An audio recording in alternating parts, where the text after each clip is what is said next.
Okay, so after ending with Rutherford, है ना, क्या था रदरफोर्ड का मॉडल, ये हम लोग सारी चीज देख चुके थे, ये मॉडल तो नहीं है, बट आज उससे भी आगे जाएंगे। एक बार प्लैंक्स आपको देखेंगे, प्लैंक्स क्या, फिर आइंस्टाइन जी को देखेंगे। तो आज एक्सपेरिमेंट्स भी होने वाले हैं, प्लस थोड़ी सी थ्योरी भी हमें पढ़नी पड़ेगी ताकि हम लोग उन एक्सपेरिमेंट्स का मतलब समझ पाए, राइट। बट उससे पहले एक छोटा सा बिल्कुल प्रॉपर थ्योरेटिकल पार्ट है जिसमें आपके पास एक एनसीईआरटी का टॉपिक है बेटा, atomic number and mass number, right. What is meant by the term atomic number and mass number. देखो बेटा, सबसे पहले अगर मैं बात करता हूं किसी भी एलिमेंट के एटॉमिक नंबर, तो याद रखिएगा किसी भी एलिमेंट का atomic number number of protons के बराबर होता है। यानी कि अगर मैं कह रहा हूं सोडियम, तो उसका एटॉमिक नंबर अगर 11 है तो उसके अंदर प्रोटॉन्स कितने होंगे बेटा? 11 होंगे, राइट। सो किसी भी एलिमेंट का एटॉमिक नंबर बराबर होता है उसके नंबर ऑफ प्रोटॉन्स। सबसे पहली बात ये क्लियर है। अब आते हैं हम लोग मास नंबर पर। बेटा लास्ट टाइम जब हमने रदरफोर्ड का एक्सपेरिमेंट किया था, और अगर आपको याद हो मैंने एक फेक एक्टिंग करी थी कि जब उसमें मैंने न्यूक्लियस को हटा दिया था तो मैंने पूरा आराम से उठा दिया था, और जब मैंने अपना अच्छा खासा न्यूक्लियस लगाया था उसमें तो मेरे को उठाने में दिक्कत हो रही।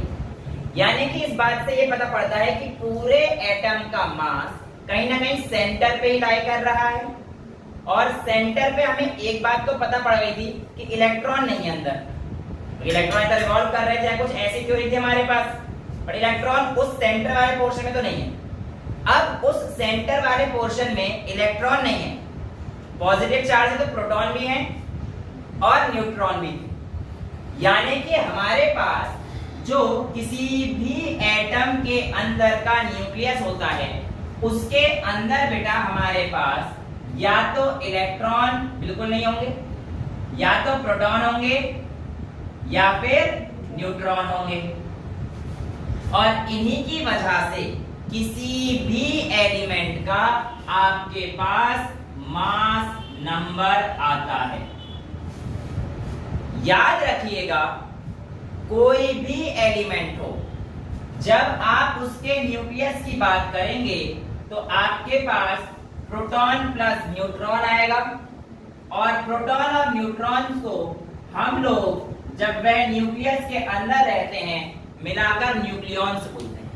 यानी कि न्यूक्लियॉन्स में कोई भी इलेक्ट्रॉन नहीं होता है। क्लियर है इतना?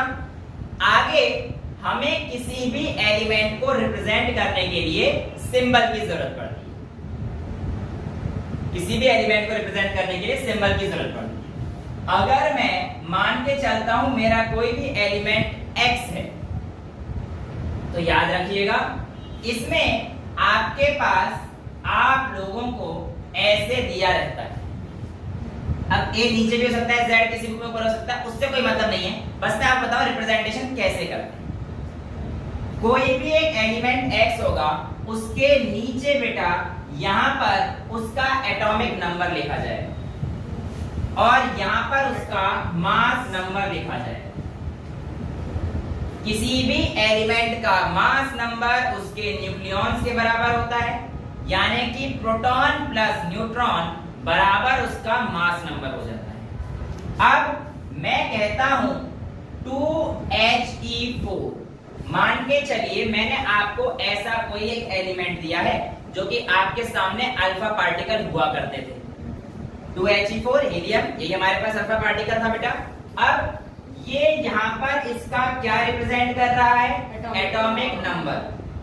और ये जो हमारे पास 4 है ये क्या रिप्रेजेंट कर रहा है? Mass number.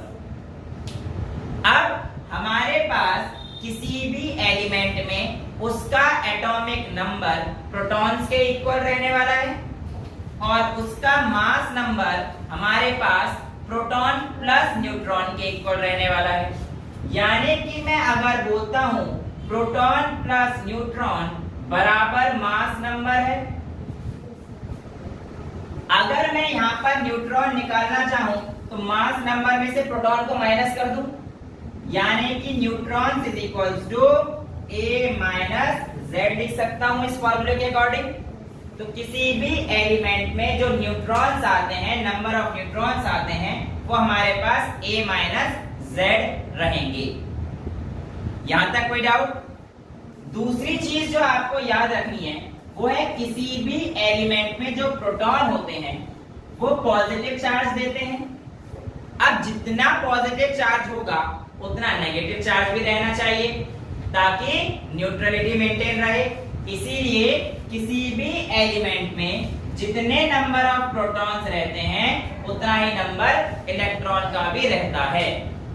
आइए सर, यहां तक क्लियर है? अब अगर मैं आपसे कहता हूं बेटा कि आपको कोई भी एक एलिमेंट दे दिया, राइट, और उसके ऊपर उसने कह दिया x के ऊपर 2 पॉजिटिव, बॉडी के ऊपर पॉजिटिव आने का मतलब क्या होता है? प्रोटॉन आए हैं? नहीं बेटा, किसी भी बॉडी के ऊपर पॉजिटिव चार्ज आने का मतलब है कि उससे इलेक्ट्रॉन्स गए। अगर मैं यहां पर एक नंबर देता हूं, सपोज करो 10, और आपसे पूछता हूं इस बॉडी में मुझे नंबर ऑफ प्रोटॉन्स बताइए, नंबर ऑफ इलेक्ट्रॉन्स बताइए, तो आप कैसे निकालेंगे? आपको पता होना चाहिए जो इसका हमारे पास यहां पर नंबर है यानी कि Z, ये इसके प्रोटॉन्स के भी इक्वल है क्योंकि यही इसका एटॉमिक नंबर भी होगा, तो Z प्रोटॉन्स के बराबर हो जाएगा। जितने प्रोटॉन हैं उतने इलेक्ट्रॉन भी होते हैं, बट यहां पर स्पीशीज में 2 इलेक्ट्रॉन दे दिए क्योंकि बॉडी के ऊपर पॉजिटिव चार्ज आया, इसलिए इसके इलेक्ट्रॉन होने तो 10 चाहिए थे, बट प्लस लगने की वजह से टोटल इलेक्ट्रॉन में से 2 माइनस कर देंगे, इसलिए आपके पास इसके इलेक्ट्रॉन्स कितने आएंगे बेटा? 8 इलेक्ट्रॉन्स। आगे बढ़ते हैं। अगर इसी बॉडी के ऊपर मैं ऐसे 2 नेगेटिव दे देता तो बेटा आपके पास कहानी उल्टी हो जाती कि ये 10 प्रोटॉन तो प्रोटॉन ही रहेंगे, बट ये जो इलेक्ट्रॉन है ये +2 हो जाएंगे क्योंकि बॉडी ने 2 इलेक्ट्रॉन अब गेन कर लिए हैं। यहां पर +2 कर यहां पर आप 12 इलेक्ट्रॉन कर देना, तो ये आपके पास एटॉमिक सिंबल रहता है। न्यूट्रॉन निकालने का फॉर्मूला मैं आपको बता चुका हूं, प्रोटॉन प्लस न्यूट्रॉन। तो इस तरीके से आप लोग कुछ चीजें related to your NCERT books जो कि आपकी बुक में दी गई हैं उसे कर सकते हैं। आगे बढ़ते हैं अपने अगले टॉपिक पर जिसका नाम है आइसोटोप्स एंड आइसोबार। क्या है बेटा हमारा अगला topic? Isotopes and isobar. I hope you all are familiar with isotopes and isobars in class 9th only. But जो बच्चे नहीं हैं उनको अब कर देते हैं फेमिलियर। प्लस आप लोगों को आईआईटी या जेई की प्रिपरेशन करते समय आइसोबार और आइसोटोप्स के अलावा आइसोटोन्स, आइसोडाइफर्स, आइसोएस्टर्स, बहुत सारे कंपाउंड्स पूछे जाएंगे।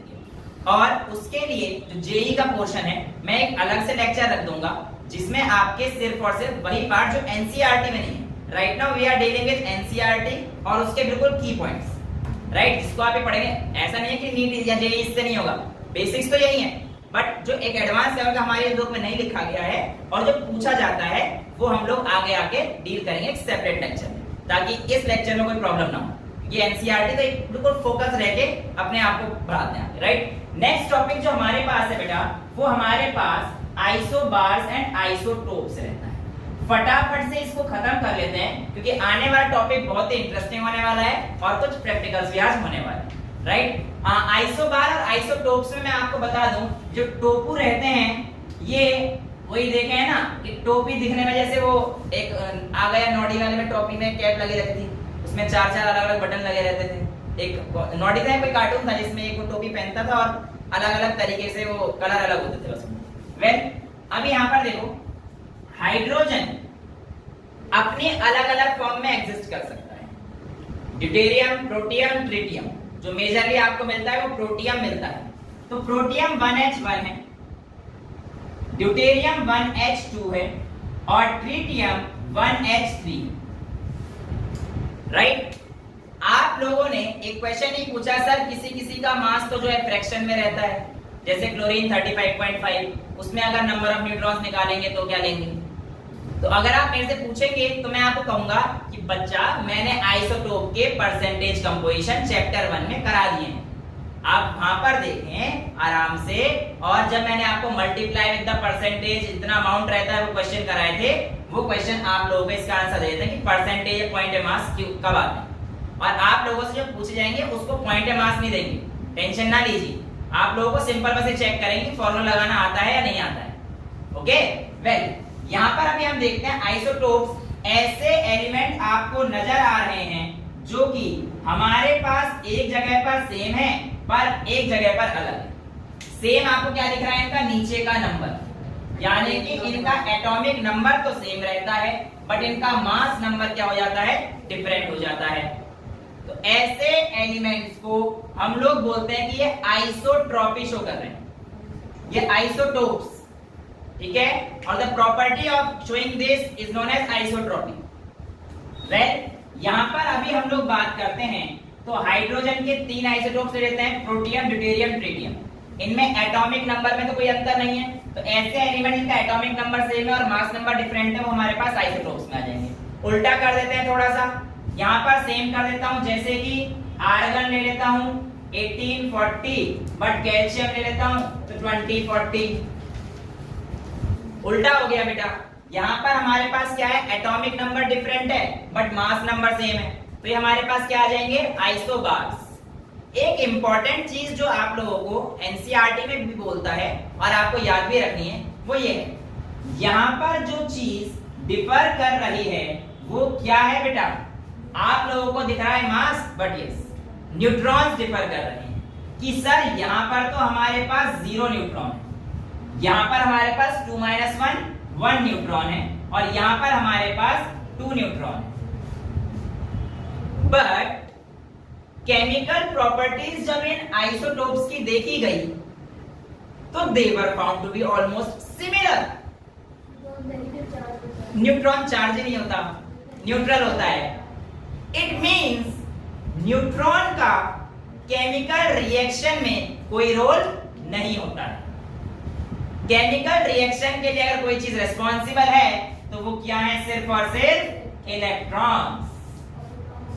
प्रोटॉन्स भी इतने नहीं रखे जाते हैं, होते हैं बट प्रोटॉन्स की अगर हम लोग बात करेंगे सब में सेम ही है।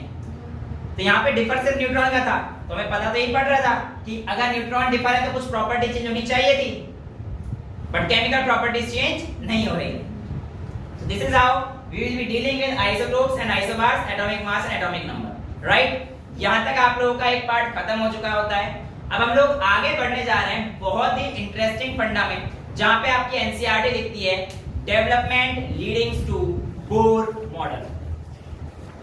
आखिर ऐसी क्या मजबूरियां आ गई थी कि बोर साहब को अपने मैदान पर उतरना पड़ा, और क्या मजबूरी थी जिस वजह से जो अब तक क्लासिकल फिजिक्स की थ्योरी थी वो लागू नहीं हो पा रही। बड़ी दुविधा, साइंटिस्ट एक के बाद एक आ रहे थे, अपनी कोई कोई थ्योरी बता रहे थे, बट 1850 में एक साइंटिस्ट थे मिस्टर मैक्सवेल, उन्होंने काफी अच्छी तरीके से काम किया। हाँ, मैक्सवेल कॉर्क स्क्रू रूल, हाँ कुछ तो याद है, चलो। बट यहां पर अब इन्होंने और भी काम किया, नॉट ओनली दैट, और भी इन्होंने काम किया था। वेल, अगर मैं बात करता हूं तो उन्होंने कहा था कि जब भी कोई चार्ज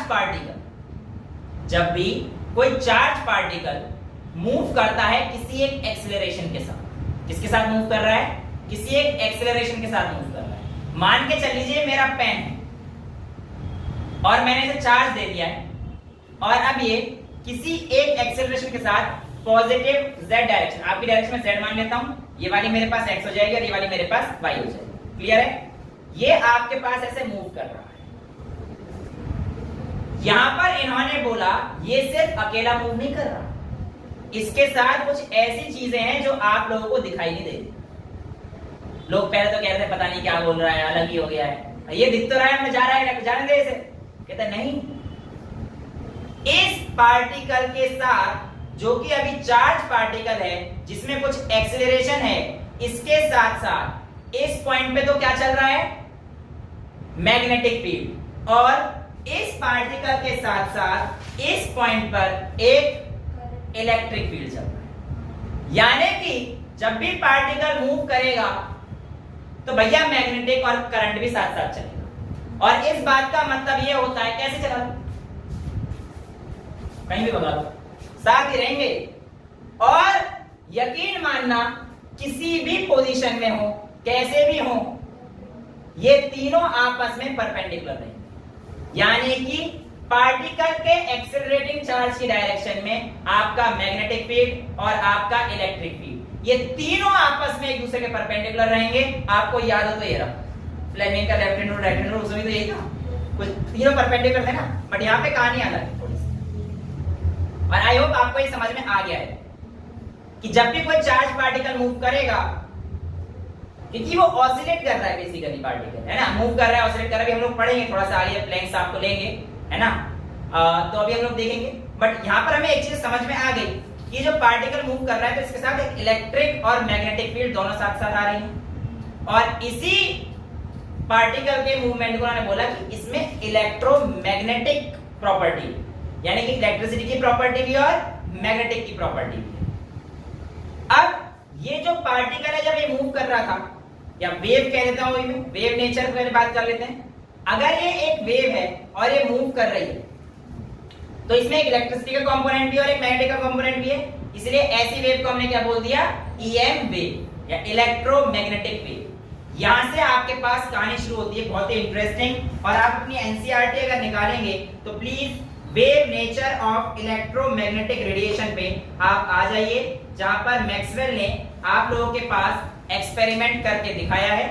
और एक्सपेरिमेंट करने के बाद नीचे आप लोगों के पास एक थ्योरी दी गई है, the oscillating electric and magnetic field produced by the oscillating charge particles are perpendicular to each other and both are perpendicular to the direction of wave. Wave क्या था मेरा, वो जो पार्टिकल मूव कर रहा था, जिसको मैंने पार्टिकल बेसिकली आप वो वेव लीजिए, क्योंकि यहाँ पे वेव थ्योरी की बात करूं, जब पार्टिकल नेचर आएगा तो पार्टिकल में पढ़ा देंगे। अभी वेव नेचर है तो वेव इस तरफ मूव कर रही थी आप लोगों की, इसके परपेंडिकुलर यहाँ पे क्या था, करंट, और इसके इधर क्या था हमारे पास, मैग्नेटिक फील्ड। ठीक है, नेक्स्ट बहुत ही इंपॉर्टेंट चीज जो यहाँ पर आती है, जैसे कि मैं आपसे कहता हूं कि बेटा सॉलिड, लिक्विड और गैस में अगर आप खड़े हैं तो आपको साउंड कहां पर तेज सुनाई देगी, सॉलिड में सुनाई देगी। बहुत बढ़िया, साउंड एक वेव है, बहुत बढ़िया, बिल्कुल परफेक्ट बात है कि सर साउंड वेव सॉलिड में सुनाई देगी। यकीन ना हो तो एक पाइप ले लेना, उसके थ्रू आवाज मार के देखना पू करके,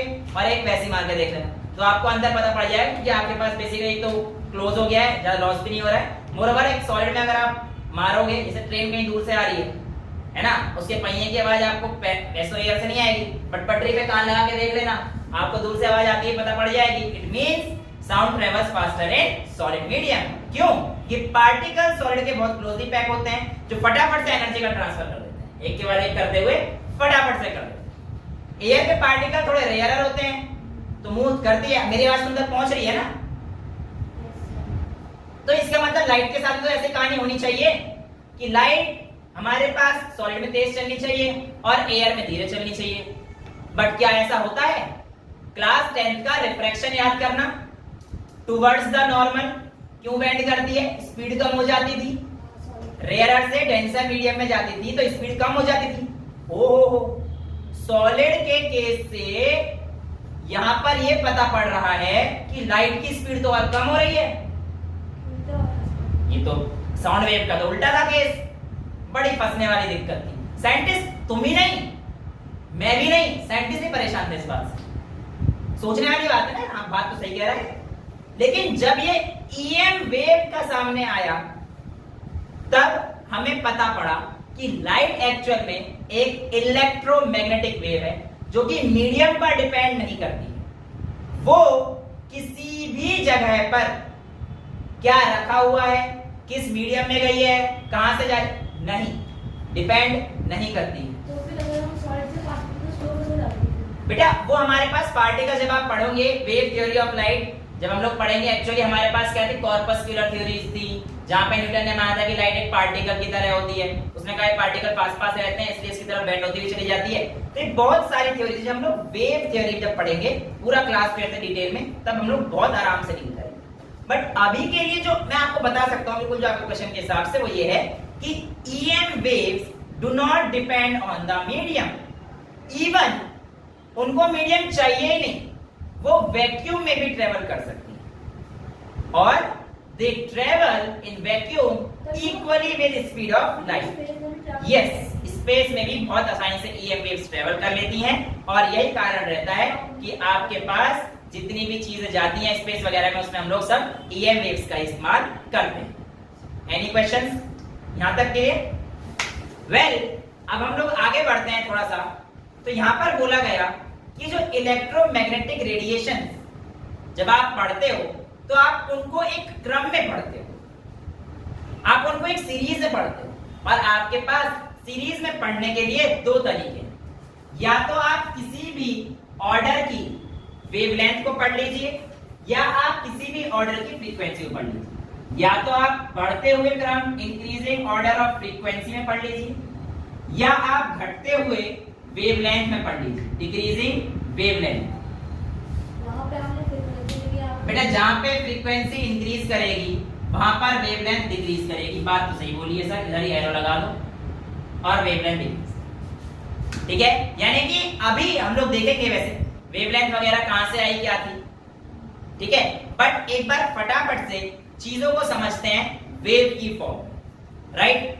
आप लोगों ने क्लास 9th में एक चीज तो पढ़ी होगी कि आपके पास वेव की फॉर्म आपको कुछ ऐसी दिखाई देती, राइट? है ना? अब हमारे पास यहां से लेकर यहां तक एक कंप्लीट वेव होती है, यानी कि इस पॉइंट के बाद अपना ये वाला मोशन ही रिपीट करने वाले हैं। अब हमारे पास ये जो डिस्टेंस है इसको हम लोग बोलते हैं वेवलेंथ, जिसको हम लोग क्या बोलते हैं, लैम्डा से डिनोट करते हैं, राइट? अब इस वेव की स्पीड क्या होगी, इस वेव की स्पीड क्या होगी अगर मैं इस बात को बताऊं, क्योंकि ये वेव कौन सी है, सारी इलेक्ट्रोमैग्नेटिक वेव है, सारी की सारी किसकी स्पीड से ट्रेवल कर रही हैं, लाइट की स्पीड से ट्रेवल कर रही हैं। बट मैं फिर भी आपसे पूछ रहा हूं जनरल कॉन्सेप्ट में, आपको नहीं पता कि चलो लाइट की स्पीड से ट्रेवल कर रही है, तो भी अगर मैं कहता हूं बेटा इसकी स्पीड कितनी होगी, सी स्पीड कितनी होगी, तो आप क्या कहोगे, सर हमें तो एक 9th क्लास का फॉर्मूला पता है, speed is equals to distance upon time. तो डिस्टेंस हमारे पास क्या है, लैम्डा, टाइम क्या है, टी, तो c is equals to lambda by T.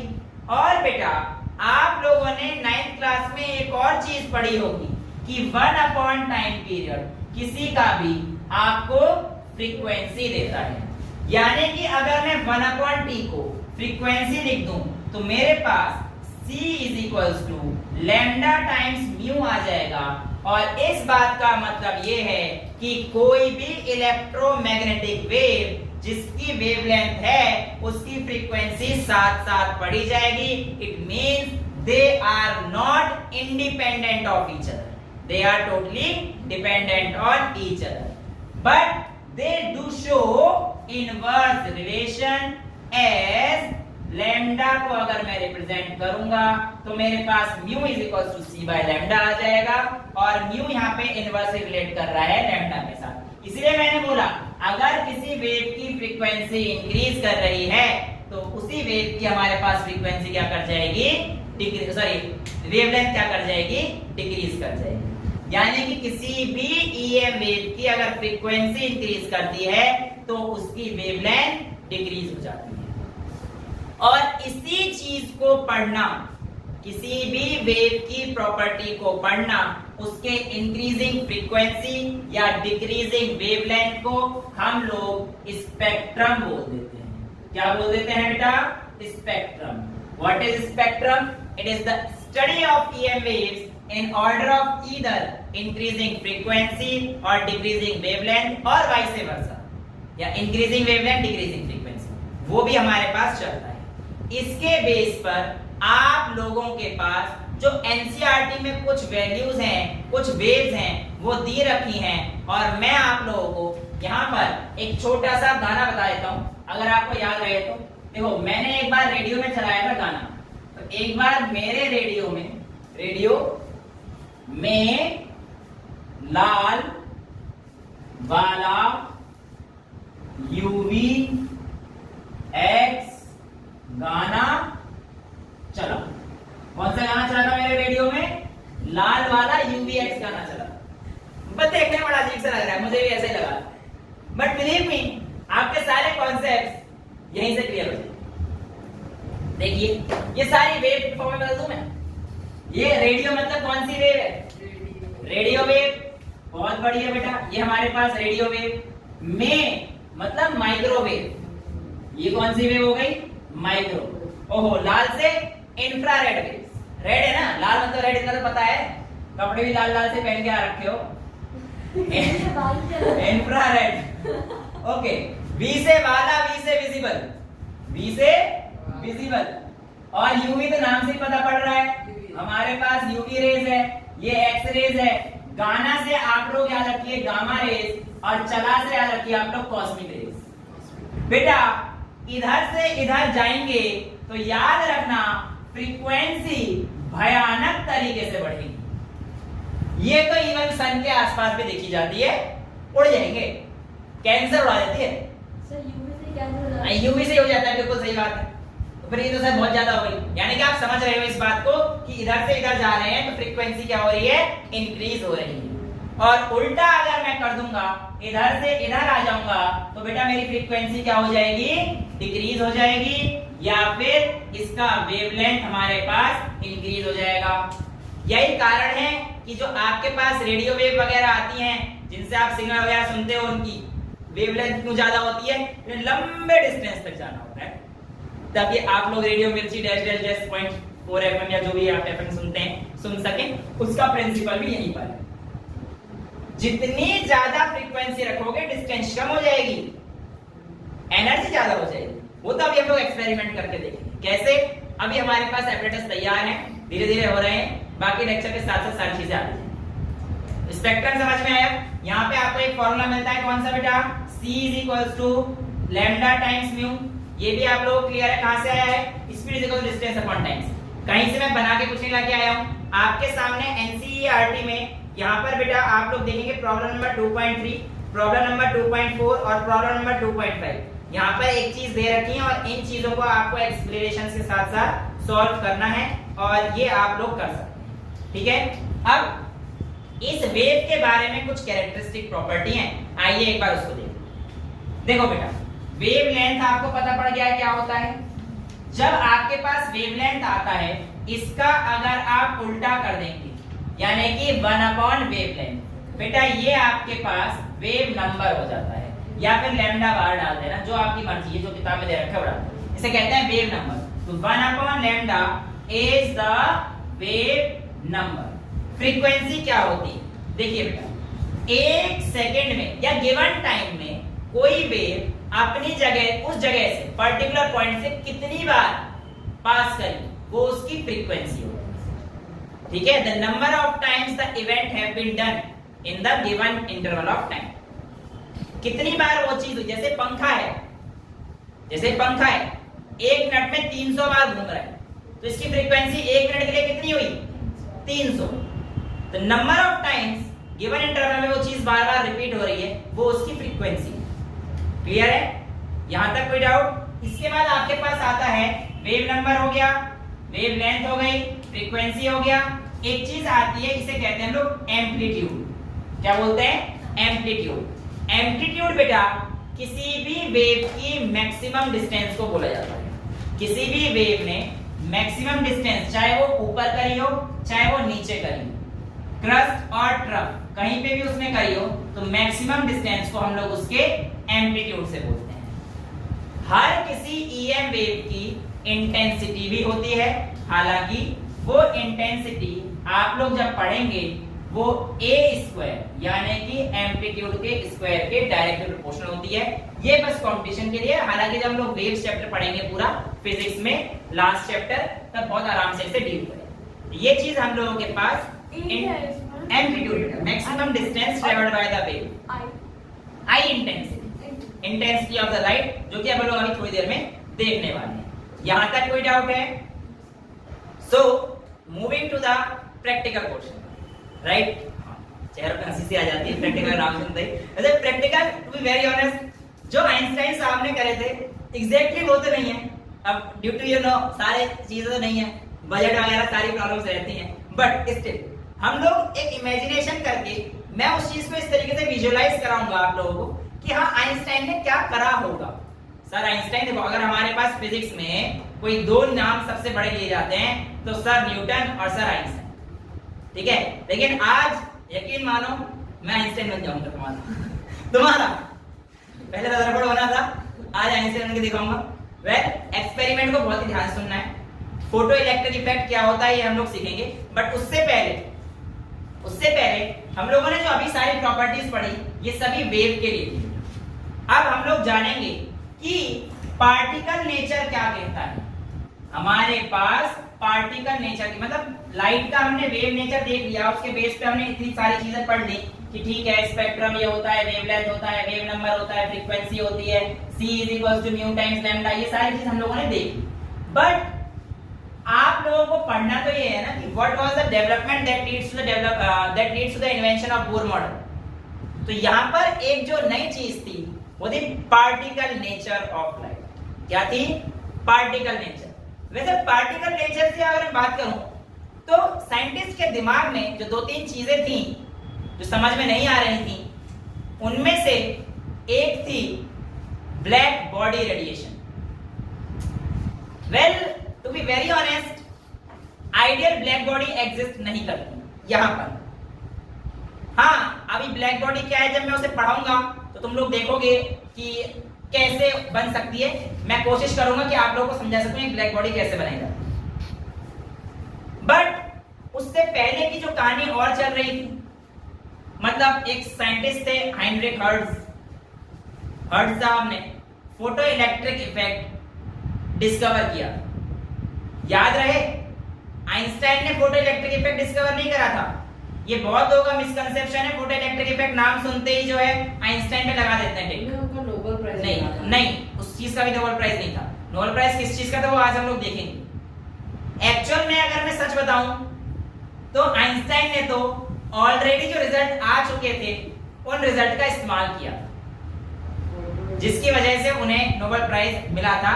But आज हम लोग देखेंगे कि उन्हें नोबेल प्राइज किस चीज का मिला है। डोंट वरी, कुछ मिनटों में आगे हम लोग देखने वाले हैं। बट उससे पहले आप अपना एनसीईआरटी खोलिए और यहाँ पर एक बार पेज नंबर मेरी बुक का 40, यहाँ पर आप लोग देखेंगे तो आपके पास एक कर्व आपको दिखाई दे रहा है, graph wavelength intensity relation, right. अब उस वेवलेंथ इंटेंसिटी रिलेशंस को देखने के लिए मेरे पास यहाँ पर जिसकी बुक में जो भी है, वेवलेंथ इंटेंसिटी रिलेशन आप लोग देख लीजिएगा, एक कर्व आपको मिलेगा, ये टेम्परेचर वाला जो यस। मेरे पास एक स्ट्रिप है कॉपर की जो कि अभी आप लोगों को साफ साफ दिख रही है, कुछ ब्राउनिश कलर की है, राइट। अब मैं आपको एक कहानी बताता हूं। एक आयरन का ऑब्जेक्ट लीजिए, क्या करिए, एक आयरन का ऑब्जेक्ट लीजिए, आप उसको हीट कीजिए। जब आयरन हीट होगा तो आप लोग देखेंगे कि आयरन हीट होते समय धीरे धीरे डल रेडिश कलर आपको दिखाई देगा। जब आयरन हीट होगा तो कैसा कलर दिखाई देगा आपको? डल रेड सा कलर दिखाई देगा। बट जब आप हीट करते रहेंगे, टेम्परेचर बढ़ाते रहेंगे, काला हो जाएगा। काला तो होगा ही नहीं, काला तो मैं आज आपके सामने इसे कर दूंगा वैसे। बट बिलीव मी, उसकी इंटेंसिटी रेड कलर की और बढ़ जाएगी। अब और हीट कीजिए, एक पॉइंट तक जाएगा, उसकी इंटेंसिटी रेड की बढ़ेगी, बट फिर वो व्हाइट हो जाएगा। आप और हीट कीजिए, अभी आयरन धीरे धीरे नीला हो जाएगा। मतलब ये क्या हो रहा है? अगर मैं कलर का ट्रांसफॉर्मेशन देखूं, आयरन पहले रेड बता रहे हो सर आप, डल रेड होगी, उसके बाद आप कह रहे हो अचानक से ब्राइट रेड हो जाएगा, उसके बाद आप कह रहे हो व्हाइट हो जाएगा, उसके बाद आप कह रहे हो ब्लू हो जाएगा। करके देख लेना, और यकीन मानो मैं अगर यहाँ पे आयरन लेके और उसे इतने टेम्परेचर पर हीट करता तो मैं तुम्हें एक्सपेरिमेंट दिखाई नहीं सकता था।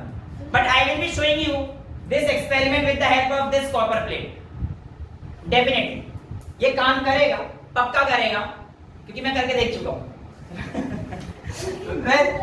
हाँ, ये चीज मैं जानना चाहता हूँ कि ब्लू कैसे हुआ, मतलब ब्लू क्यों हुआ, कैसे तो अलग क्यों, मतलब एज आउट ऑफ बॉक्स अगर एक साइंस के बच्चा क्वेश्चन पूछता है क्यों पूछेगा, क्यों हुआ, आइए समझ। वैसे तो मैं अगर आपको बात बताता हूं, यहां पर आप लोगों को इस क्यों का जवाब बहुत सारे साइंटिस्ट ने आकर दिया। इवन एक साइंटिस्ट जो मैं यहाँ पे नाम लेना चाहूंगा, जो मेंशन नहीं होते हमारे एनसीईआरटी में, उन्होंने काम अच्छा किया था, वो थे रेले और gene. Rayleigh law of scattering जब आप पढ़ेंगे कभी देखेंगे तो रेले और जीन, जिसका नाम अधिकतर किताबों में नहीं दिया जाता है, उन्होंने भी इस चीज पे काम किया था, बट एक्चुअल में गड़बड़ उन्होंने भी वही कर दी थी। क्या? क्लासिकल फिजिक्स लगा दी जहां क्वांटम फिजिक्स लगा दी। अब पहले जो मैं आपको बता रहा हूं कि टेम्परेचर और उसका क्या फर्क पड़ा, टेम्परेचर बढ़ाता गया, इंटेंसिटी और वेवलेंथ का रिलेशन देखा। क्या देखा गया बेटा? पहले इंटेंसिटी और वेवलेंथ का रिलेशन देखा। क्या हुआ था? पहले डल रेड कलर आ रहा था और धीरे धीरे कौन सा कलर आया? बाद में जाकर ब्लू कलर आया। हाँ मतलब ठीक है, ब्राइट रेड आया, धीरे धीरे लास्ट में जाकर तो ब्लू आ गया, राइट? ओके, मैं कह रहा हूं आपके पास यहां पर मैं दो टेम्परेचर ले लूं, एक चलता जाएगा और दूसरा टेम्परेचर मेरे पास दोनों ऐसे ही जा रहे हैं। बता रहा हूं, यही तो बताना था बेटा मेरे को आपको कि दोनों ऐसे क्यों जा रहे हैं, और आपको अभी ये सारे पॉइंट समझ में आ जाए। देखिए बेटा, सबसे पहले मैं मान के चल लेता हूं अगर ये T2 है और ये T1 है, तो I have been provided with T2 greater than T1। Temperature T2 का जो है हमारे पास ज्यादा है। ओके, मैं आयरन को हीट करने जा रहा हूं, मैंने आयरन को हीट किया, तो होता क्या है कि आप एक चीज बताओ, कोई भी चीज हीट करने पे हमें क्यों जलती हुई सी दिखती है? टेम्परेचर बढ़ाना मतलब हीट करना ही होता है क्या? क्या आपको नहीं लग रहा मेरी बॉडी इस समय हीट पे है? क्योंकि मेरे आसपास कोई ना कोई तापमान तो है, कोई ना कोई टेम्परेचर तो है। अच्छा ठीक है, अभी तो हम लोग अच्छे खासे एसी वगैरह में 20, 22, 24 डिग्री पे रह रहे हैं, लेकिन जब हम लोग बाहर होते हैं, जब टेम्परेचर 40 डिग्री पे मान लेते हैं कि होता है, तो इट मींस 40 डिग्री पे मेरे को बॉडी में गर्मी लगती है, मैं हीट तो हो रहा हूं ना। बट मैं अगर उसी कमरे में लाइट को बंद कर दूं, जब मैं हीट हो रहा हूं तो मैं तुम्हें दिखाई भी नहीं दे रहा हूं, जबकि यहां पे हीट होने पे चीजें दिख रही हैं। बड़ी दुविधा है। तो मैं ना एक्चुअली मेरे को हीट करना नहीं आ रहा, एक काम करना बेटा, मेरे ऊपर मिट्टी का तेल छिड़क देना अच्छे से, इसमें आग लगा देना, पेट्रोल छिड़क देना, जला दो मेरे को, फिर देखना। ठीक है। वाह, तो ऐशा तो नहीं ना आपकी। बेटा वहां तक मत पहुंचना, पीछे पानी डाल देना, बस साइंस के जला देना, बस सुनते थे कहानी तो सुनते कहां है। वाह, सीधा राग बना दो। मैं क्यों दिखूंगा आपको जलता हुआ? क्योंकि उस समय पर, सुनो आप ध्यान से, एक टेम्परेचर, जिस टेम्परेचर में मेरे को हीट किया जा रहा था, यानी कि नॉर्मल जो आपका टेम्परेचर है 40 डिग्री या 50 डिग्री, जिस तक मैं हीट हो रहा था, मैं अपनी बॉडी से उस रेडिएशन को नहीं निकाल पा रहा था जो आप लोगों को दिखाई दे। अरे समझ गई, और लाइट सोते हैं अंदर तो दिख रही है, आग जलती हुई क्या? क्या बेटे दोबारा बोलो? रजाई में सोते हैं, हाँ। दिखता है कि रात में आग जल रही है, कुछ सो रहे हैं। रजाई के अंदर तो कुछ नहीं दिखता ना, लेकिन मैं एक बात मानो, मेरी बात मानो कि जब मैं जला तो आप लोग क्यों दिखाई दिया? क्योंकि मेरी बॉडी ने ऐसी रेडिएशंस निकाली जो आप लोगों को दिखाई दी। देखिए, उन रेडिएशंस को हम लोग विजिबल रेडिएशंस में रखते हैं। आप लोगों ने अभी बढ़ते हुए फ्रीक्वेंसी और घटते हुए वेवलेंथ के बीच में एक रेडिएशन देखी थी, विजिबल रेडिएशन, यानी कि जब तक मेरे अंदर से इतनी एनर्जी वाली रेडिएशन नहीं आएंगी कि वो विजिबल जोन में पहुंच जाए, तब तक आपको मेरे अंदर को जलता हुआ नहीं दिखेगा। लेकिन जब उसकी वेवलेंथ 400 नैनोमीटर से लेकर और 700 नैनोमीटर के बीच में होगी, या इवन 750 नैनोमीटर के बीच में होगी, तो ये वेवलेंथ आपके पास विजिबल रेडिएशन के अंदर आती है, और इस वेवलेंथ पर आपको मैं जलता हुआ दिखूंगा। बट उससे पहले कुछ भी नहीं होगा, कुछ भी नहीं होगा। यहां पर अब मैं बात करता हूं कि टेम्परेचर बढ़ाने पर चीजें क्या क्या होंगी। जब मैंने टेम्परेचर बढ़ाया तो बेटा हुआ क्या कि आपका धीरे धीरे टेम्परेचर बढ़ा, आप विजिबल रेंज में ऊपर गए, आप बढ़ते हुए वेवलेंथ पे जा रहे हैं। बढ़ते हुए वेवलेंथ यानी कि अगर आपको ये याद हो तो आप धीरे धीरे रेड की तरफ जा रहे हैं। जब आपने टेम्परेचर बढ़ाया तो जिसकी वेवलेंथ ज्यादा थी आपको वो कलर दिखाई देगा। लेकिन एक पर्टिकुलर टेम्परेचर तक, यानी कि ये जो पॉइंट होगा जिसे मैं लैम्डा मैक्स बोल दूंगा, इस पॉइंट तक ही आपको जलता हुआ वो अच्छा लाल इंक्रीज होता हुआ दिखेगा। यानी कि जब आप एक टाइम पे टेम्परेचर इंक्रीज कर रहे हैं तो उसकी इंटेंसिटी क्या होती जा रही है, बढ़ती जा रही है, बट एक मैक्सिमम वैल्यू तक। उस वैल्यू तक आपको इंक्रीजिंग वेवलेंथ वाली चीजें दिखाई देंगी और इसीलिए आपके पास एनसीईआरटी इस ग्राफ को रेड कलर से बनाती है। अगला ग्राफ हम लोग देखते हैं, तो अगर आपने नोटिस किया हो तो T1 वाला, यानी कि जब टेम्परेचर कम है तो ये आपकी एनसीईआरटी ब्लू कलर से बनाती है, क्योंकि एक पर्टिकुलर टेम्परेचर के आप टेम्परेचर बढ़ा दो वो घटेगा और वो शॉर्टर वेवलेंथ की रेडिएशन एमिट करेगा, और शॉर्टर वेवलेंथ हमारे पास जनरली ब्लू की होती है। तो यहाँ पर ये ऐसे गया होगा, पीक पॉइंट पर पहुंचने के बाद ऐसे हो गया। तो ये ग्राफ आपको ये बताना चाह रहा था कि आपके पास जब आप हीट करोगे एक पॉइंट पर आकर वो क्या हो जाएगा, मैक्सिमम वैल्यू तक पहुंचेगा, तो वहां पे तो आपको क्या दिखेगी, इंक्रीजिंग वेवलेंथ वाली टर्म दिखेंगी। बट जब वो अपने मैक्सिमम पे पहुंच जाएगा फिर वहां से डिक्रीज होना शुरू हो जाएगा और फिर कांस्टेंट होना शुरू हो जाएगा। इतना क्लियर है? ये तो ग्राफ क्लियर है। रेड और ब्लू का मतलब समझ में आ गया क्यों हुआ था, यहां से रेड से ब्लू कैसे हुआ था। अब यही चीज मैं इसके साथ करने की कोशिश करता हूं। ये आपके सामने कॉपर है, मैं आपके सामने से स्क्रीन पर जला दूंगा, आपके पास आकर वहां पे दिखाऊंगा। अभी हमारे पास कुछ ऑरेंज कलर का है, ब्राउनिश कलर का है, ऑरेंज तो नहीं कहेंगे, बट इसे जब मैं जलाऊंगा तो धीरे धीरे इसमें कलर चेंज होगा, कलर चेंज होगा, कलर चेंज होगा और फाइनली ये ब्लैक पे आ जाएगा। फिर आप कितना हीट रखना, फिर वो हमारे पास एक पॉइंट पहुंच के कांस्टेंट हो जाएगा, फिर ये काला ही है। अब आप लोगों के सामने एक्सपेरिमेंट कर लेते हैं। लाइटर है, लाइटर, माचिस। सर कोई आपकी तरह नहीं है यहाँ पे सर? मेरी तरह नहीं है, मतलब मेरे पास होना चाहिए। Yes sir. ओहो। वैसे इसके लिए मेरे को एसी पंखे सब बंद करने पड़ेंगे, वरना मेरी प्रैक्टिस नहीं है इतनी कि मैं बहुत अच्छे से जो है लाइटर जला सकूं। But now we will be doing the theory.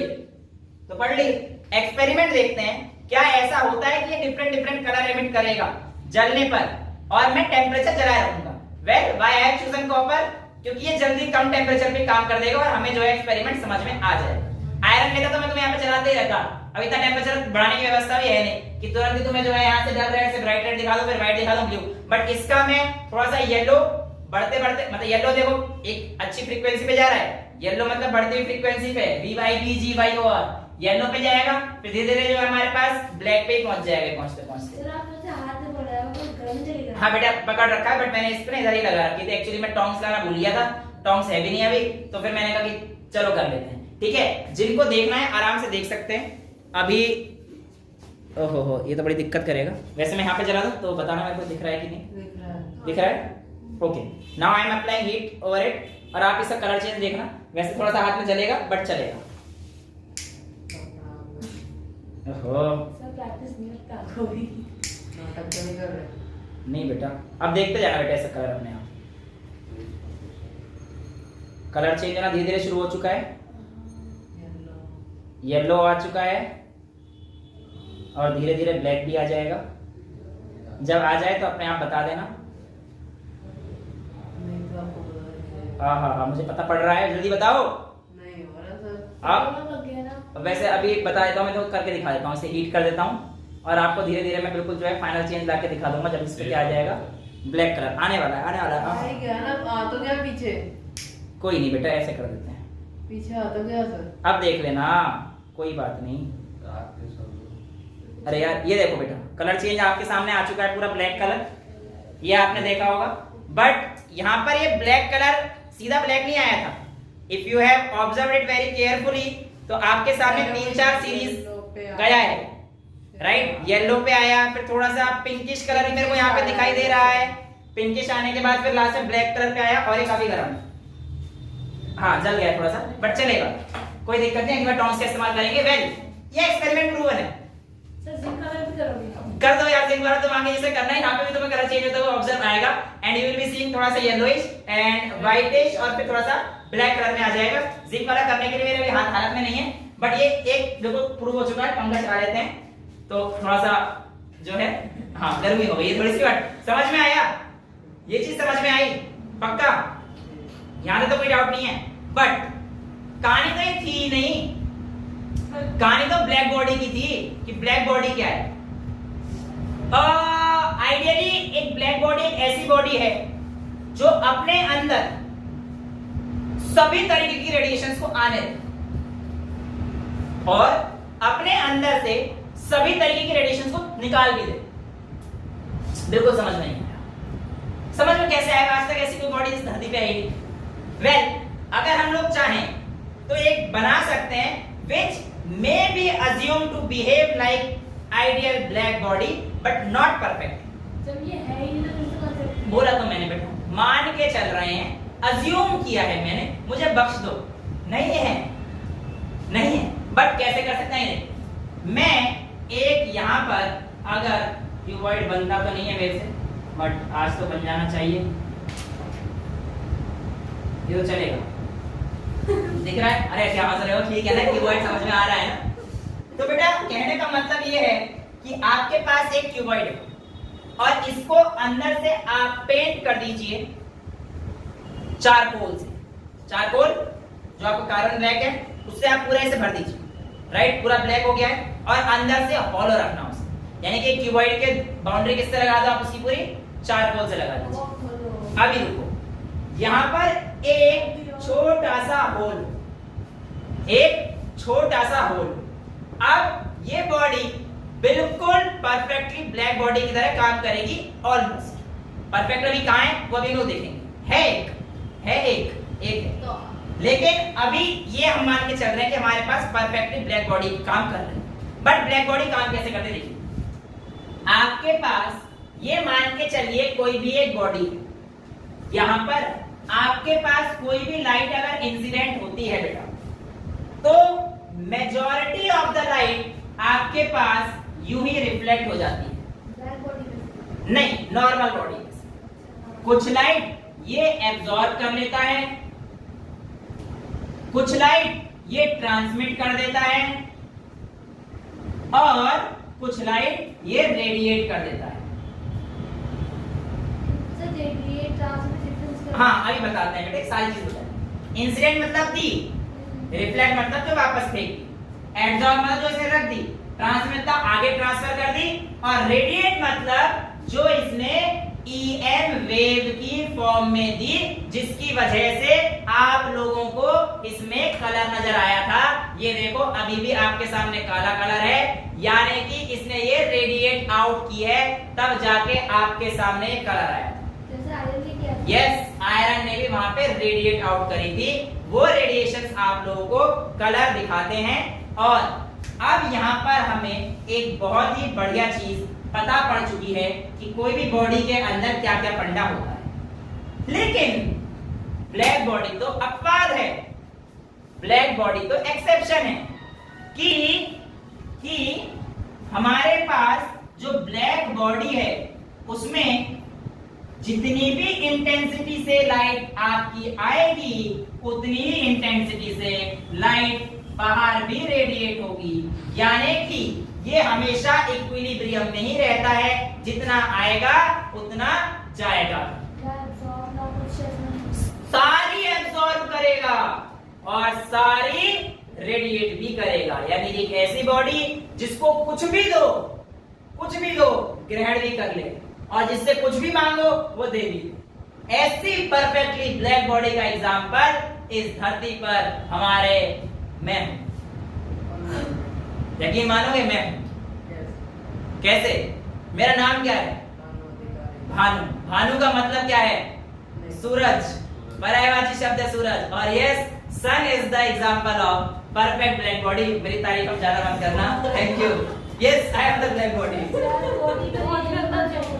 Black body का क्या बोला बेटा, ब्लैक बॉडी का कलर येलो कैसे, ब्लैक बॉडी का मतलब ये थोड़ी है, ब्लैक बॉडी का मतलब ये नहीं है कि बॉडी ब्लैक है, क्या ये ऐसी बॉडी जो सारी रेडिएशन एब्जॉर्ब कर ले और सारी रेडिएशन एमिट भी कर दे, वो परफेक्टली ब्लैक बॉडी है। एक पॉइंट में ब्लैक तो हो ही जाएगी ना, ये तो यहाँ पे बनाया है हमने, बनाने की कोशिश की है। तो यहाँ पर क्या कहानी होगी आइए देख लेते हैं। यहाँ पर मैं पिन से मतलब कहीं से एक लाइट मार रहा हूँ, अगर टेम्परेचर बढ़ा रहा हूँ इसका, कोई सोर्स दे रहा हूँ मैं, एक वेव मारी मैंने इसको, तो ये होगा क्या कि अंदर ही अंदर ऐसे रिफ्लेक्ट होता रहेगा बस। यानी कि इस कैविटी के अंदर की वॉल इसको रिफ्लेक्ट करेगी, यही से एब्जॉर्ब भी करेगी, यही होता रहेगा। यानी कि बस एक बार इस सर्कल के अंदर एक छोटे से होल से अगर घुस जाए, यहाँ जाएगा, यहाँ जाएगा, यहाँ जाएगा, यहाँ जाएगा, यहाँ जाएगा, यहाँ जाएगा, मतलब बाहर निकलने के चांसेस नहीं है, लेकिन जो गया वही बाहर आ जाएगा। ये तो कहना चाह रहा है ब्लैक बॉडी, ब्लैक बॉडी है ही वही चीज जो आपने आप सोचा, भाई जो गया वो देगा भी, और जो है सब कुछ अंदर है, सब कुछ ले भी लेगा ये और बाहर ही फेंक देगा। This is how a black body works.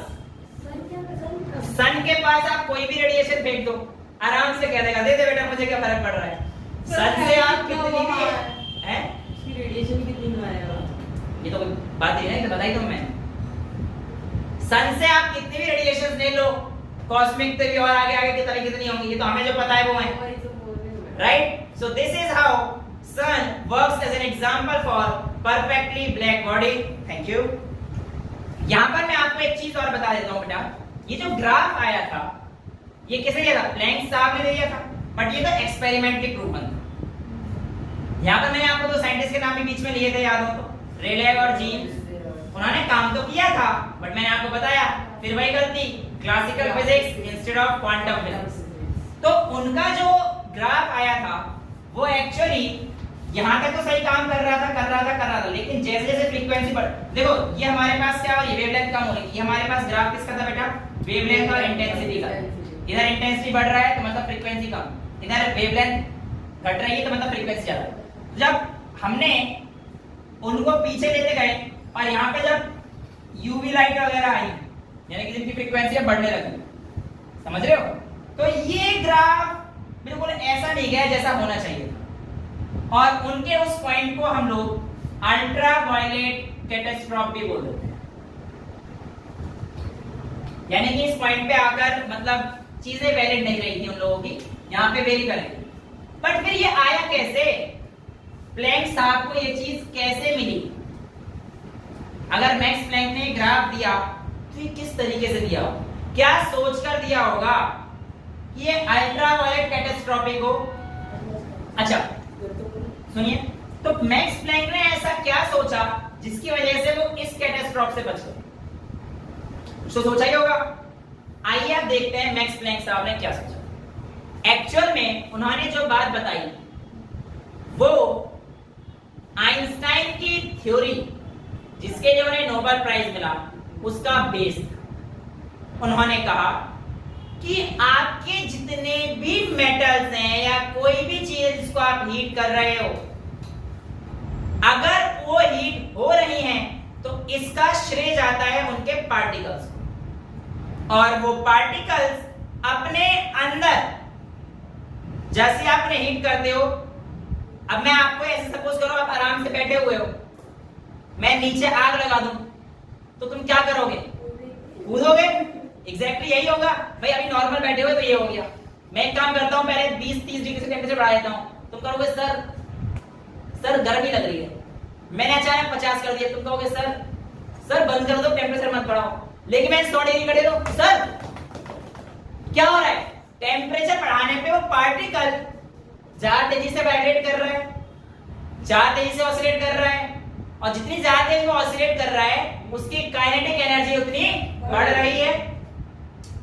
ओ यही तो उन्होंने कहा था, प्लैंक सर ने यही कहा कि जब भी आप टेम्परेचर बढ़ाते हैं तो पार्टिकल अपनी जगह पर खड़े होकर वाइब्रेशनल मोशन करते हैं, ऑसिलेटिंग पार्टिकल्स बन जाते हैं, और जिसकी वजह से एनर्जी ट्रांसफर हो जाती है।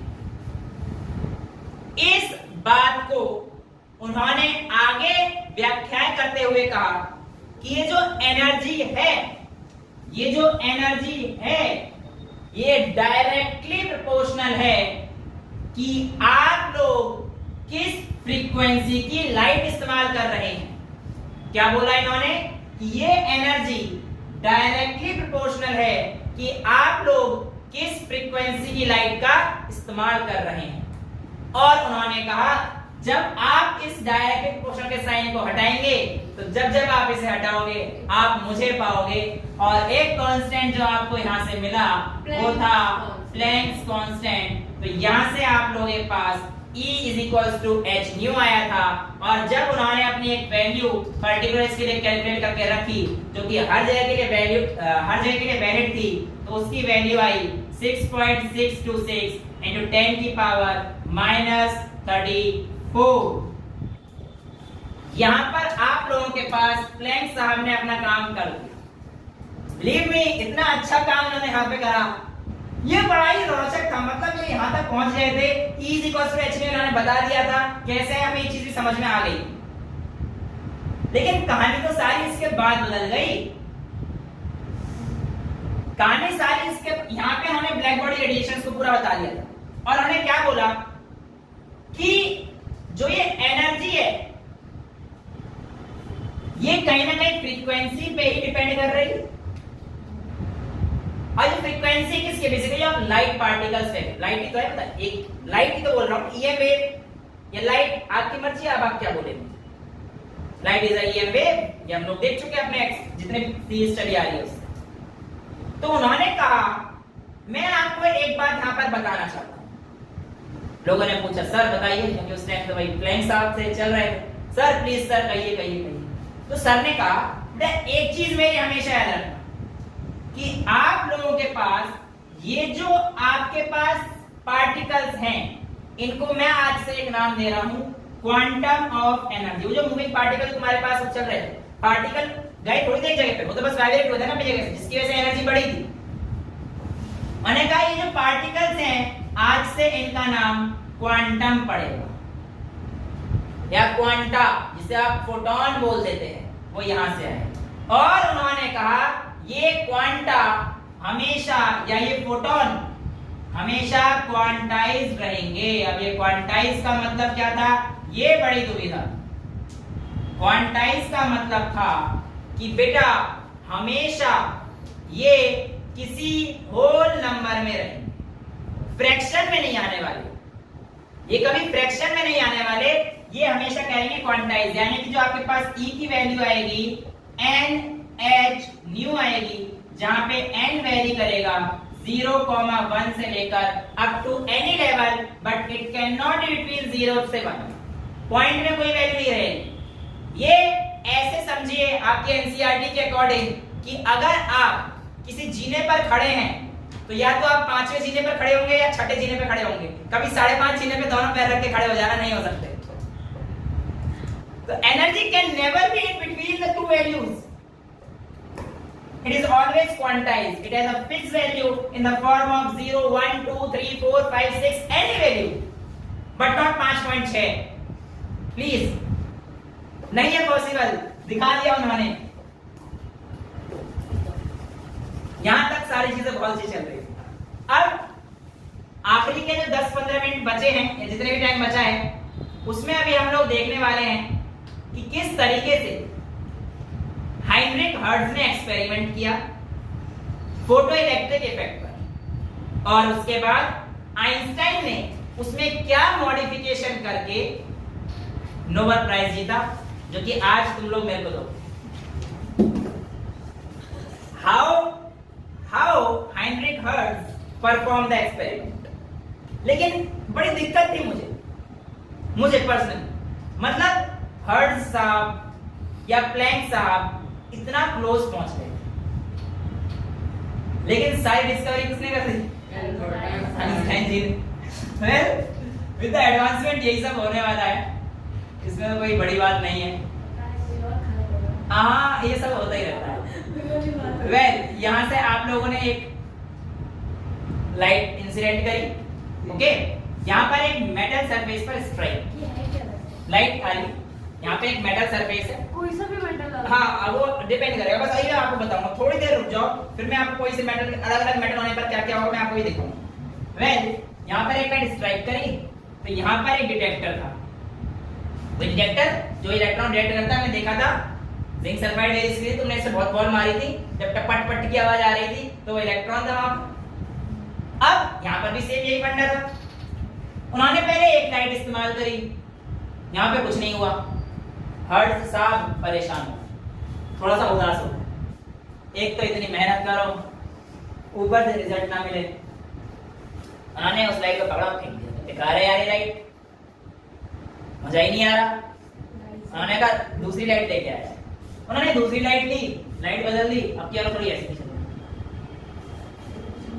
ये भी कुछ नहीं हुआ। हर्ष ने कहा एक्सपेरिमेंट ही गलत है क्या, मतलब हो जाता है ना, हम लोग सवाल करते हैं, पहली बार ट्राई करते हैं नहीं आता, तो लगता है कि चलो हमने कहीं गलती करी होगी, 2-3 बार ट्राई करते हैं फिर नहीं आता, और एंड में कहते हैं ये क्वेश्चन ही गलत है यार, हम गलत नहीं हो सकते। तो ऐसे ही एक बार हेनरी हर्ट्ज के दिमाग में ख्याल आया था, क्या मेरा एक्सपेरिमेंट कोई गलत नहीं कर रहा। जाते जाते वही चीज जो एंड में सबके साथ हो जाती है, जैसे माइकल फैराडे ने जब चुंबक फेंकी थी गो टू हेल, ऐसे ही इन्होंने भी एक लाइट लास्ट में पता नहीं कैसे ऐसी होगी, और वो जब मारी आ गया रिजल्ट, आ गया भाई साहब। जैसे उनका रिजल्ट आया उन्होंने कहा कि ये जो इंटेंसिटी ऑफ लाइट है जब यहाँ पे पड़ी, इसने इलेक्ट्रॉन निकाल दिया, इसने इलेक्ट्रॉन निकाल दिया, मेरे डिटेक्टर ने डिटेक्ट कर लिया। लेकिन जो पीछे वाली दो बात थी ना वो नहीं बताई उन्होंने किसी को, वो दो बात नहीं बताई, बड़े तेज थे, बता दी थी, बट मतलब उनका क्रेडिट है ये कि इलेक्ट्रॉन जब किसी एक सर्टेन फ्रीक्वेंसी का स्पेस स्ट्राइक करेगा तो यहाँ पर क्या आएगा आपका इलेक्ट्रॉन, सॉरी फोटोन, जब किसी एक सर्टेन लाइट, एंड एक मैं वर्ड्स बैक दोबारा बोलता हूँ, कोई एक लाइट ऑफ सर्टेन फ्रीक्वेंसी इस पे स्ट्राइक करेगी तो यहाँ से एक इलेक्ट्रॉन निकल के इस पे लग जाए। अब ये कैसे निकलेगा थोड़ा सा एक्सपेरिमेंट करके देखते हैं, एंड देन मैं आपको सारे पॉइंट्स जो फोटो इलेक्ट्रिक इफेक्ट के हैं वो समझाऊंगा और फिर आप लोगों को समझना है। ओके, अब मैंने आप लोगों को यहाँ पर एक बॉल रखी हुई आपको दिख रही है, हालांकि ये बॉल अभी किस काम करेगी आपको ही मैं बताऊंगा पहले, और आपको कुछ बॉल्स मैंने दे दी हैं और कुछ बॉल मेरे पास भी हैं। आप लोगों को उन बॉल को फेंकना है और इस बॉल को या तो यहाँ तक भी हिला के दिखा दो, मतलब ये बॉल यहाँ पे आ जाए, हिल जाए, या इससे पार करा दो, जो पार करा देगा मेरी तरफ से एक चॉकलेट ले लेना।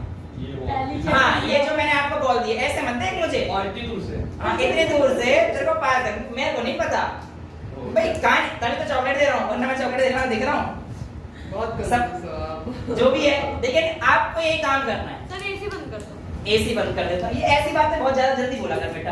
अरे यार हमारी की फिर जाएगी वैसे। अच्छा, अब ध्यान सुनना इस चीज को, जो मैंने आप लोगों को सामान दिया है, भाई मैं उसका नाम डिस्क्लोज नहीं करना चाहता, क्योंकि जब हम लोग अभी अपनी थ्योरी पढ़ेंगे और इसको इम्प्लीमेंट करेंगे तब आप लोग देखेंगे कि किस तरीके से यहाँ पर वो काम आने वाला है। ओके चलिए। अच्छा, आप लोगों के सामने कहानी क्या है आपको समझ में आ चुकी है। आप लोगों के सामने आपको जो बॉल दी गई है ना, ये पता नहीं अभी क्या है, इससे इस बॉल को यहाँ से यहाँ हिला के दिखा दो, इसको यहाँ पे खुदा के दिखा दो, ठीक है। चलिए, your time start now, do it. मारा तो सही कम से कम, देखो लग तो रही है, लग तो रही है, मेरी बॉल देखो, ये देखो, ये देखो, शाबाश शाबाश, लग रही है, बहुत बढ़िया, शाबाश। ये तो निशान ही बताना। एक काम करता हूँ, मेरे को पसंद नहीं आया, मुझे तुम्हारी बातें बिल्कुल पसंद नहीं आई। एक मिनट देखो, एक मिनट ध्यान से देखना, मैं बहुत सारी बॉल फेंक देता हूँ, आपके सामने इस पे बॉल पड़ी नहीं है, क्यों दोबारा देखो, मैं बहुत सारी बॉल लेकर इसको फेंक देता हूं, लेकिन अब भी वो उस इंटेंसिटी से नहीं हिली है, और यकीन ना हो, शाबाश बेटा फेंकता है, ये देखो जाना ही नहीं है। इसमें जितनी बॉल पड़ी, I don't care, well of class बहुत ही कलरफुल हो चुकी है, but at the end very good हो गया है। एट द एंड अब मैं कुछ ऐसा करूंगा जिससे बॉल हिल जाएगी। Cheating This is not cheating, this is science. Cheating है सर। बॉल लग रही है, अब मैं बॉल ले चुका हूं आपके सामने, और नहीं बेटा ये बॉल सिर्फ मेरे को मिलेगी, आपको जो मैंने बॉल दी थी आप उससे नहीं कर पाए हैं। तो वो लाइट वेट थी, वो क्या वेट नहीं बोलेंगे आप अभी, मास है ये। मास नहीं बोलना, नहीं अभी अभी हम लोग सीखेंगे कि अभी फोटो इलेक्ट्रिक इफेक्ट क्या है। सुनो ध्यान से, मैं इससे मार रहा हूं और ओ वाओ तोड़ दिया। टूटने दे, वो देखी या नहीं देखी? बॉल उड़ के वहां चली गई। उसकी तरह कैसे गई मुझे नहीं पता अभी, लेकिन टू बी वेरी ऑनेस्ट मैंने आप लोगों के सामने ये फेंका और ना यकीन होगा निशान अच्छा रहा मेरा तो वो बॉल अब भी चली जाएगी। एक और बॉल है, मैं एक बार ट्राई कर सकता हूँ। तो हमें भी ट्राई करना दो। बेटा मेरे पे करने से बॉल कम है ये वाली। वापस दो। नहीं कर रहे। ये तोड़ दो क्या है? ये खिली आपको दिखाओ। वेल बहुत सारी बॉलें मेरी नजर हो गई हैं। I am putting this experiment मेरा फोटो इलेक्ट्रिक इफेक्ट हियर। अब शुरू करें। Okay now listen here. ये जो अभी हमने एक्सपेरिमेंट करा इस पर हमारे पास दो केस। एक एक्सपेरिमेंट जो मैंने पहले आप लोगों के साथ किया जिसमें कि मैंने आपके साथ सारी बॉल यहां से फेंकी पर कोई भी बॉल इस बॉल को नहीं हिला पाई। इसके पीछे का एक रीजन था, आइए जानते हैं वो क्या रीजन था। बट इसी के अगेंस्ट में जब मैंने यहां पर से एक बॉल फेंकी थी उस बॉल ने इसको हटा दिया और इवन आपने ये भी देखा कि इस बॉल में मोशन आया और मोशन आने की वजह से इसका मतलब इसमें कहीं ना कहीं कोई काइनेटिक एनर्जी भी आई होगी। वेल सबसे पहले केस 1 ले लेते हैं जो हमारे पास मैंने आपको बॉल दी थी और मैंने भी आपके साथ फेंकी थी और हम लोगों में से कोई भी इस बॉल को उसकी जगह से डिस्प्लेस नहीं कर पाया। राइट? आपको मैं समझाता हूं कि वो केस क्या था और क्यों था। अब फोटो इलेक्ट्रिक इफेक्ट केस। बेटा ये जो बॉल थी प्लीज आप मास वगैरह कंसीडर मत कीजिए, आप इसको एक मेटल समझिए। क्या समझेंगे इसे? एक मेटल। इस मेटल के सरफेस पर हमारे पास कुछ लूजली बाउंड इलेक्ट्रॉन्स रहते हैं। क्या रहते हैं? इलेक्ट्रॉन्स रहते हैं।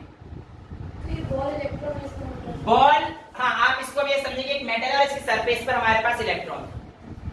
जब आपने पहले केस में ऐसी लाइट मारी कि आपकी बॉल हिली ही नहीं, इस बात का मतलब है कि उसमें से इलेक्ट्रॉन निकले ही नहीं बेटा। इस बात का मतलब यह है कि जो आपने ये लाइट मारी थी इसकी फ्रीक्वेंसी या इसकी एनर्जी इतनी नहीं थी कि इन इलेक्ट्रॉन्स को यहां से निकाल दे। इवन अगर आप लोगों को याद हो तो मैंने बहुत सारा बॉल का गुच्छा भी लिया था और वो भी मारा था इस पर।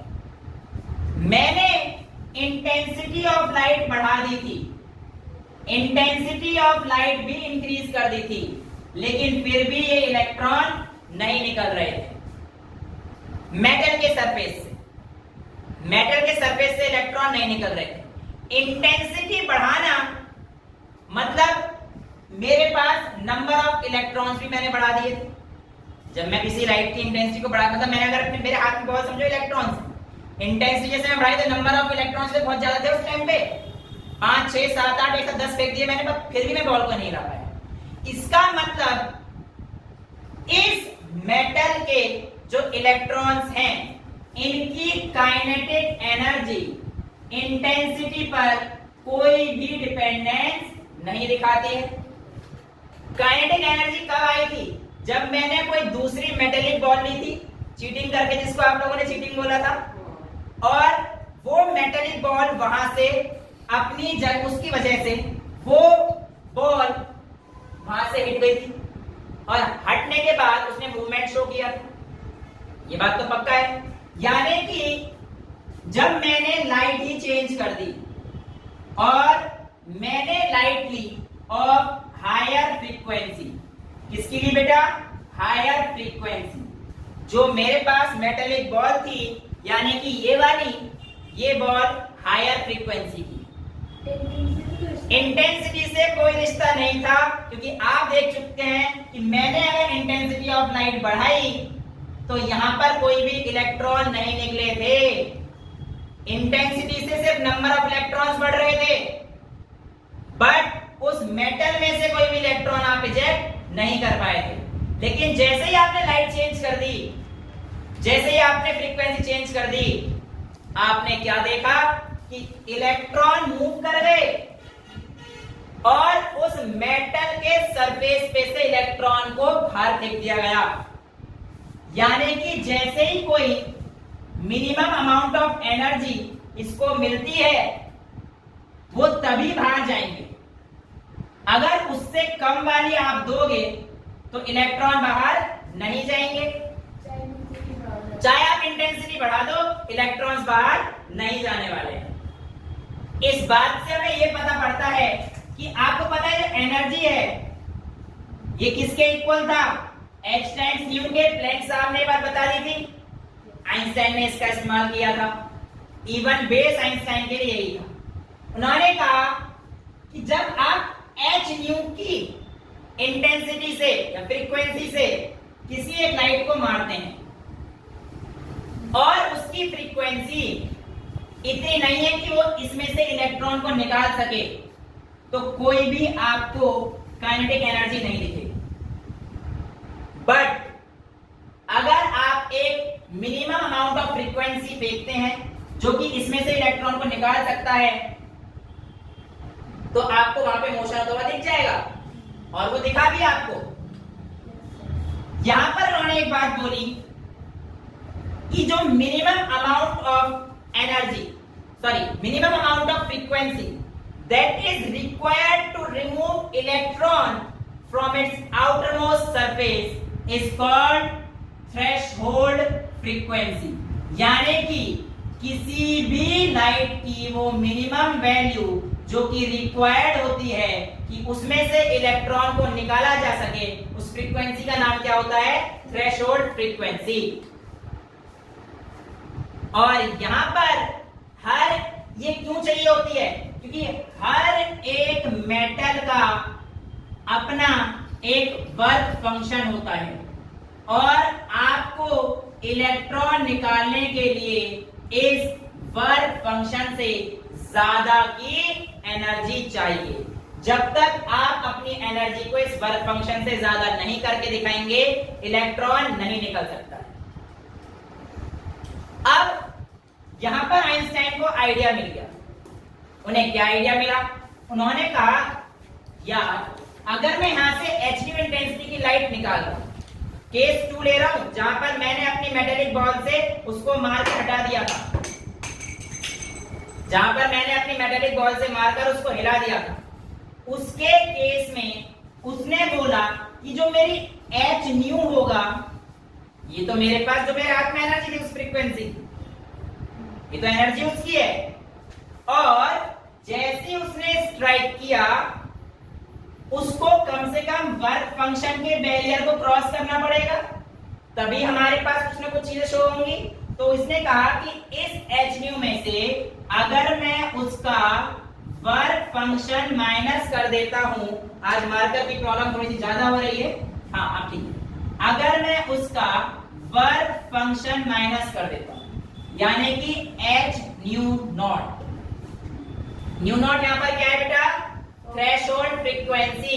न्यू फ्रीक्वेंसी नॉर्मल जो आपने लाइट ली थी, और न्यू नॉट क्या है यहां पर? Threshold frequency of the metal, और पूरा h नॉट क्या हो जाएगा? Work function. तो ये किसके इक्वल हो जाएगा? आपके पास एनर्जी के इक्वल। यही तो बात है भाई, एनर्जी क्या है? जो आपने h न्यू माइनस जो उसका वर्क फंक्शन है, वही तो बच के आपके पास एनर्जी रह जाएगी। Law of conservation of energy यहां पर भी वैलिड थी।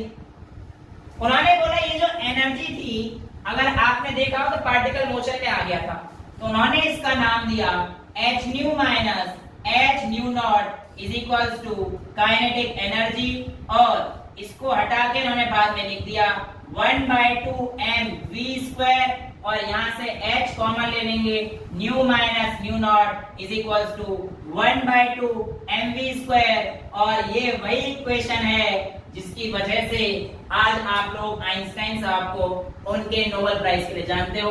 वो इक्वेशन ये, यस, इसी चीज के लिए कि जब भी कोई इलेक्ट्रॉन वहां पर आएगा तो एक मिनिमम फ्रीक्वेंसी उसकी होनी चाहिए, तभी वो इलेक्ट्रॉन निकाल पाएगा।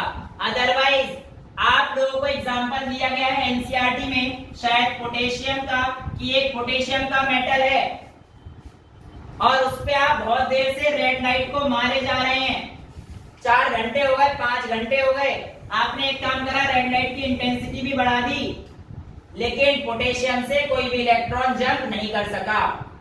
हालांकि जैसे ही आपने लाइट चेंज कर कर लो इंटेंसिटी की इवन येलो लाइट भी रख दी, इलेक्ट्रॉन तुरंत चला गया। यानी कि एनर्जी जो हमारे को मिली वो इंटेंसिटी पे डिपेंड कर रही थी? नहीं, लो इंटेंसिटी की भी होगी, अगर उसके पास फ्रीक्वेंसी इतनी है तो वो काइनेटिक एनर्जी देने में सक्षम है। ये चीज आपको आइंस्टाइन साहब ने बताया, और आइंस्टाइन साहब ने कहा कि जब ये फंडा होगा ना, जब ये फंडा होगा तो इस फंडे में कोई भी टाइम लैग नहीं होगा। अगर आपने ध्यान दिया हो तो मेरी जो मेटेलिक बॉल थी उसके लगते ही ये बॉल मोशन में आ गई थी। हालांकि इसमें टाइम लैग की तो एक बहुत बड़ी बड़ी चीज है, ये तो बहुत छोटी चीज है। ये टाइम लैग 10 की पावर -6 सेकंड से भी छोटा होता है, यानी कि इतना छोटा कि आपने तुरंत स्ट्राइक किया और इलेक्ट्रॉन तुरंत भाग गया। 1 सेकंड का भी 10 की पावर -6 हिस्सा, इतने कम लाइन, यानी कि there is no time lag कि आपके पास आपकी फ्रीक्वेंसी हिट किया और इलेक्ट्रॉन बाहर गया। जैसे ही उसने हिट किया वो बाहर आ गया। यहां पर आप लोगों के पास फोटो इलेक्ट्रिक इफेक्ट खत्म हो जाता है, और इस तरीके से हमारे पास ब्लैक बॉडी रेडिएशन, प्लैंक साहब की और आइंस्टाइन की ये दोनों चीजें पार्टिकल नेचर ऑफ लाइट को बताती है कि लाइट के पास पार्टिकल नेचर है, तभी यहां पे मास आ रहा है। ये वेव से मास अगर रिलेट कर रहा हूं देखो, और कहीं पे भी मास आ रहा है तो मेरे पास क्या आ रहा है, वहां पर पार्टिकल नेचर आ रहा है। किसी भी बॉडी का अगर मास आपके सामने आ गया तो आप समझ जाना कि वो पार्टिकल नेचर को बताना चाह रहा है। लेकिन इससे पहले अगर आपने देखा था तो वेव नेचर में वहां पर कहीं पे भी मास नहीं था। Lambda into mu is equal to C, यहां पर कहीं पे भी मास नहीं आया, लेकिन यहां पर उन्होंने दिखा दिया कि पार्टिकल नेचर होता है, और उन्हें मास पे इक्वेशन मिला के दिखा दिया। और this was really a very good theory, although all the work has been done by Planck and Henry Hertz, but it equation को देना ये एक बहुत बड़ा फैक्टर था, जिसकी वजह से उन्हें फोटो इलेक्ट्रिक इफेक्ट के बेस पर 1905 में नोबेल प्राइज मिला। ठीक है, ये हमारे पास अल्बर्ट आइंस्टाइन ने किया था। तो ये आप लोगों के पास Einstein theory of photo electric effect, उसके पॉइंट्स की काइनेटिक एनर्जी फ्रीक्वेंसी पे डिपेंड करता है, नंबर ऑफ इलेक्ट्रॉन्स इंटेंसिटी पे डिपेंड करते हैं, बट कौन से वाले, जितनी इंटेंसिटी बढ़ाओगे नंबर ऑफ इलेक्ट्रॉन्स बढ़ेंगे। यानी कि अगर मैं इंटेंसिटी और नंबर ऑफ इलेक्ट्रॉन्स का ग्राफ बनाऊंगा तो ये बढ़ेगी, बट अगर मैं इंटेंसिटी और काइनेटिक एनर्जी का ग्राफ बनाऊंगा तो इंटेंसिटी तो बढ़ाते हैं बट काइनेटिक एनर्जी कभी नहीं बढ़ेगी। काइनेटिक एनर्जी कांस्टेंट जो है, इंटेंसिटी तो बढ़ रही है, इसका मतलब स्प्रिंग से बढ़ रही है, बट उससे काइनेटिक एनर्जी पे कोई फर्क नहीं पड़ेगा। बट फ्रीक्वेंसी और काइनेटिक एनर्जी का डायरेक्ट रिलेशन है। तो इंटेंसिटी का नंबर ऑफ इलेक्ट्रॉन्स पर, बट इंटेंसिटी और काइनेटिक एनर्जी पर कोई रोल प्ले नहीं करता है। तो that's all for today. I hope आप लोगों ने फोटो इलेक्ट्रिक इफेक्ट को समझा होगा, प्लैंक्स के ब्लैक बॉडी रेडिएशन को समझा होगा, कलर क्यों चेंज होते हैं, टेम्परेचर इंटेंसिटी कर्व बहुत ही इंपॉर्टेंट है।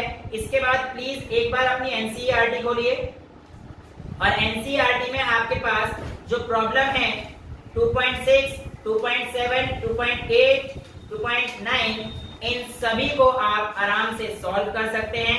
आई होप आप करके लाएंगे और मुझे शायद कोई मौका नहीं देगा, राइट। सो आज हम लोगों ने प्रॉब्लम 2.3 से लेकर 2.9 तक के सारे टॉपिक्स खत्म कर दिए हैं। एक बार घर जाकर अपनी एनसीईआरटी जरूर पढ़िए। आज के लिए इतना ही रखते हैं। I hope you enjoyed the lecture.